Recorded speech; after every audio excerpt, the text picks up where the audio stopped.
Hey, what's going on, guys? What's going on, YouTubers? I'm going to talk to you today about how and why World War I can be a very sensitive and touchy topic in China and in South Korea. Now, before I go any further, when I was in South Korea, I did not hear any praise for Germany in World War I. I did not hear that Kaiser Wilhelm II was a good guy. I did not hear any excuse for German war crimes. There was no denial that that happened. What happened was Japan joined the Allied side in World War I, and while I think Japan was fighting on the right side, and yes, their soldiers did some great things in World War I. They conquered and attacked a German fort in Qingdao, China. Now, when Japan ruled Qingdao, China, after they took that fort, they ruled it with an iron fist. They acquired a lot of German possessions in the Pacific as well, and it was one of the allies that really saw what the Japanese government was up to and all this was Australia, and they sent their soldiers to Pacific territories and told Japan you can't cross anymore. But beyond Australia, and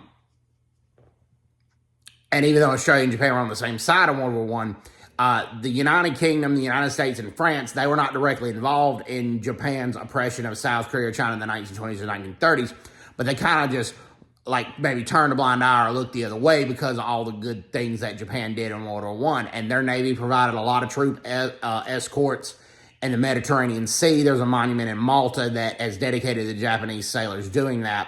Their sailors and soldiers did a lot of good things in World War I. But at the same time, once that had stopped, Japan had ruled their newly acquired territories with an iron fist.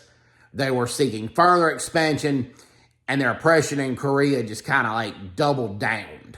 Now, South Korea, the United States and the United Kingdom liberated South Korea from Imperial Japanese control in World War II.